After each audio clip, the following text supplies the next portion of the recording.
Welcome to Illiterate Greek.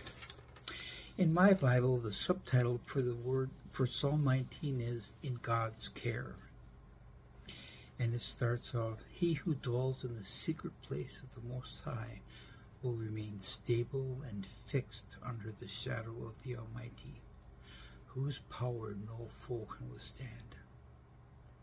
I will say of the Lord, He is my refuge, my fortress, and my God. On Him I lean and rely, and in Him I confidently trust. For then He will deliver you from the fowler's snare and from the deadly pestilence." So what is the snare? Well, the snare is the Hebrew word pak, H6341, and it's quite simply a wire bird trap or a plot or an agent of calamity. And what is calamity? Well, calamity is an event causing great and often sudden distress, a disaster. And who is the agent of calamity? Satan, the deceiver. And remember, he comes to plunder, steal, and destroy. And yes, to bring calamity on everybody he can. So when caught in a snare, the bird struggles in fear, and struggles the more and more and more, and the more it struggles, the tighter the noose becomes of the snare, and eventually it is strangled and killed.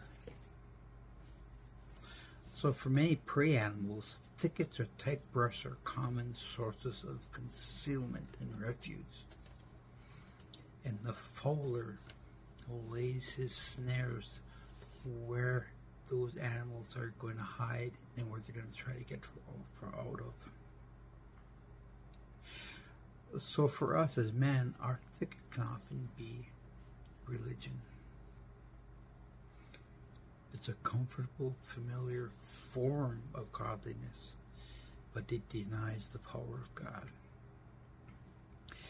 And when we come upon calamity, we are not still, but we are angry and fearful and struggling and panting for breath, desperate for an answer.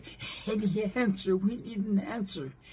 And then we end up turning to our own ways,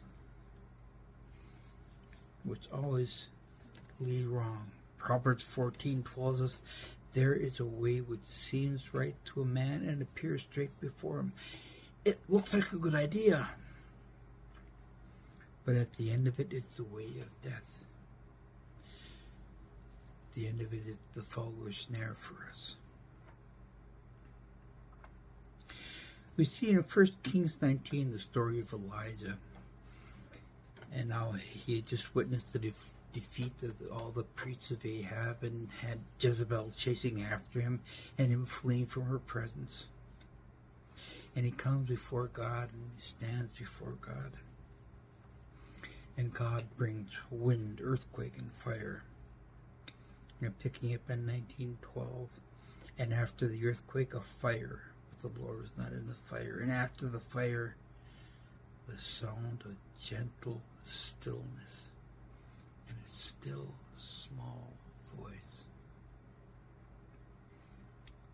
God will never shout. Well, God will not shout at us, but He will speak in His still, quiet voice, so that He knows we are listening and we can hear Him. Psalm 23 reminds us He leads us beside the still waters. Still meaning calm, quiet. Calm and quiet and listening. And Psalm 46, "Be still and know that I am God."